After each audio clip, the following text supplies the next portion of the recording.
আসসালামু আলাইকুম এভরিওয়ান। আপনারা কিভাবে হোয়াটসঅ্যাপে নতুন নাম্বার সেভ করবেন বা অ্যাড করবেন, আজকের ভিডিওতে মূলত আপনাদেরকে সেই প্রসেসটি দেখাবো। হোয়াটসঅ্যাপে নতুন নাম্বার সেভ করার জন্য প্রথমে হোয়াটসঅ্যাপ অ্যাপসে চলে যাবেন। হোয়াটসঅ্যাপ অ্যাপসে আসার পর নিচের দিকে দেখেন কর্নারে পাঁচ চিহ্ন আছে, এখানে একটা ক্লিক করবেন। এখানে একটা ক্লিক করার পরে নিউ কন্ট্যাক্ট নামে যে অপশনটি চলে এসেছে এটাতে একটা ক্লিক করবেন। এটাতে একটা ক্লিক করার পরে এরকম একটা ইন্টারফেস চলে আসবে। এখানে আপনি যার অ্যাকাউন্টটি অ্যাড করতে চাইতেছেন তার নামটা দিয়ে দিবেন, ফার্স্ট নেম লাস্ট নেমটা দিয়ে দিবেন। এখানে আমি নামটা দিয়ে দিতেছি।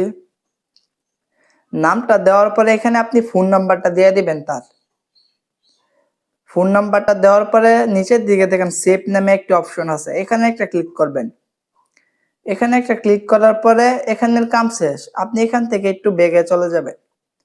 ব্যাগে আসার পরে দেখেন সার্চ নামে একটা অপশন আছে, এখানে আপনি যে নামটা দিয়ে অ্যাকাউন্টটি সেভ করছেন এখানে সেই নামটি দিয়ে দিবেন। এই যে আমি আরাফাত ইসলাম লিখে কিন্তু সেভ করছিলাম, এই অ্যাকাউন্টটি কিন্তু চলে এসেছে। আপনি এই প্রোফাইলে একটা ক্লিক করবেন। প্রোফাইলে একটা ক্লিক করার পরে এই যে দেখেন সেই অ্যাকাউন্টটি কিন্তু এখন চলে এসেছে। এখন আমি চাইলে কিন্তু তার সাথে কলেও কথা বলতে পারবো, মেসেজও করতে পারবো, ছবিও পাঠাতে পারবো। এভাবে কিন্তু আপনি 2 মিনিটের মধ্যে যে কোনো নতুন নাম্বার আপনার হোয়াটসঅ্যাপে সেভ করতে পারবেন।